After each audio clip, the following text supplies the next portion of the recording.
শব্দ দূষণ নিয়ন্ত্রণে হযরত শাহজালাল আন্তর্জাতিক বিমানবন্দর এবং তার আশপাশের 1.5 কিলোমিটার এলাকা জুড়ে নীরব এলাকা হিসাবে ঘোষণা করা হয়েছে। অর্থাৎ এই অংশে কোনো রকমের গাড়ির হর্ন বাজানো যাবে না, ভেপু বাজানো যাবে না, উচ্চ শব্দে মাইকিং করা যাবে না, গান বাজানো যাবে না, এগুলো নিষিদ্ধ করা হয়েছে এবং 1 অক্টোবর থেকেই এটি কার্যকর হয়েছে।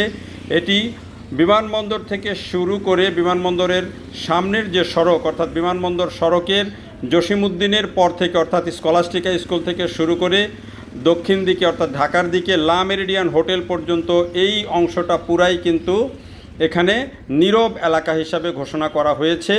এই নীরব এলাকা বলতে এখানে কোনো রকমের শব্দ হর্ন বাজানো তো যাবেই না, অন্যান্য উচ্চ শব্দেও অন্য কোনো উচ্চ শব্দ করা যাবে না। এটি কার্যকর করার জন্য এটিকে আজকে আনুষ্ঠানিকভাবে একটি কার্যক্রমের উদ্বোধন করা হয়েছে। পরিবেশ উপদেষ্টা সৈয়দা রিজওয়ানা হাসান তিনি সিভিল এভিয়েশন অফিসের সামনে এটি আনুষ্ঠানিকভাবে একটি কার্যক্রম উদ্বোধন করেন। এরপরে মানুষকে সচেতন করার জন্য সিভিল এভিয়েশন কর্তৃপক্ষ, এপিবিএন এবং আনসার সদস্যরা তারা বিভিন্ন সচেতনতামূলক কার্যক্রম পরিচালনা করেন এবং বিমানবন্দর এলাকায় এটি কিন্তু বেশ তৎপর ছিলেন আজকে কর্মীরা। তবে এই কার্যক্রম করতে গিয়ে এবং অন্যান্য কারণে আজকে কিন্তু বিমানবন্দর এলাকায় ভয়াবহ যানজট তৈরি হয়। এই যে দেখেন যানজট কোন পর্যন্ত, বিমানবন্দরের ভিতরে পর্যন্ত সব চলে গিয়েছিল, উত্তরাতেও ব্যাপক যানজট হয়েছে। এখন সেটি মানুষকে এই মেসেজ দিতে গিয়ে বা গাড়ি থামাতে গিয়ে বা অন্য কোনো কারণে হতে পারে, তবে এই কাজটি খুব বেশি জরুরি ছিল এবং এই কাজটি যে হযরত শাহজালাল আন্তর্জাতিক বিমানবন্দর থেকে শুরু হলো এটি একটি ইতিবাচক দিক।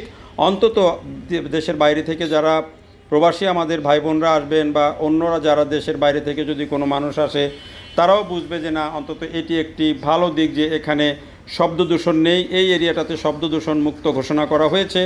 ফলে এখানে যারা এখন চলাচল করবেন তারা দয়া করে গাড়ির হর্ন বাজাবেন না উচ্চস্বরে, কেউ মাইক বাজানো, কোনো মাইকিং করা, মিউজিক বাজানো উচ্চ শব্দে এগুলোও কিন্তু নিষিদ্ধ করা হয়েছে। ভেপু বাজানো সেটিও কিন্তু নিষিদ্ধ করা হয়েছে এবং এটি অমান্য করলে কিন্তু আইনগত ব্যবস্থা নেওয়া হবে এবং সেটি 1 অক্টোবর থেকেই কার্যকর করা হয়েছে।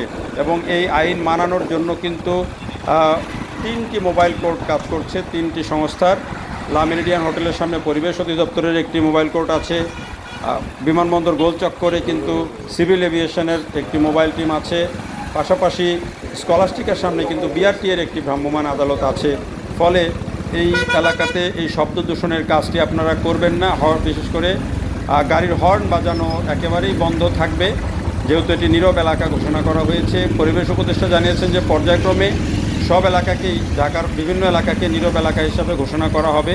তবে আমার কাছে মনে হয়েছে যে বিচ্ছিন্নভাবে 1-2টি এলাকাকে নীরব ঘোষণা করলে সেটির ফলাফল খুব ভালো পাওয়া যাবে না, কারণ হাতের অভ্যাসটা থেকেই যাবে, অন্য এলাকায় গিয়ে আবার বাজাবে। ফলে বেশিরভাগ এলাকা জুড়ে যদি এটি করা যায় তাহলে বেশি কার্যকর হবে আমার কাছে মনে হয়।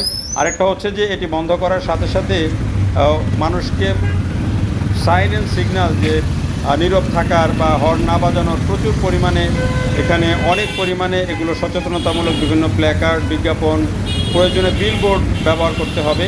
না হলে কিন্তু মানুষ বুঝতে পারবে না যে আসলে কোন এলাকায়, এই এলাকাটি যে ঘোষণা করা হয়েছে এটি নীরব এলাকা ঘোষণা করা হয়েছে সেটি যদি মানুষ বুঝতে না পারে তাহলে কিন্তু আপনি ওই গাড়ি থামিয়ে থামিয়ে বোঝাতে গেলে কিন্তু অনেক বেশি যানজট তৈরি হবে, যেটি আরেকটা নতুন ভোগান্তির সৃষ্টি করবে, যেটি আজকে অনেকটা হয়েছিল। দেখার জন্য সবাইকে অনেক ধন্যবাদ।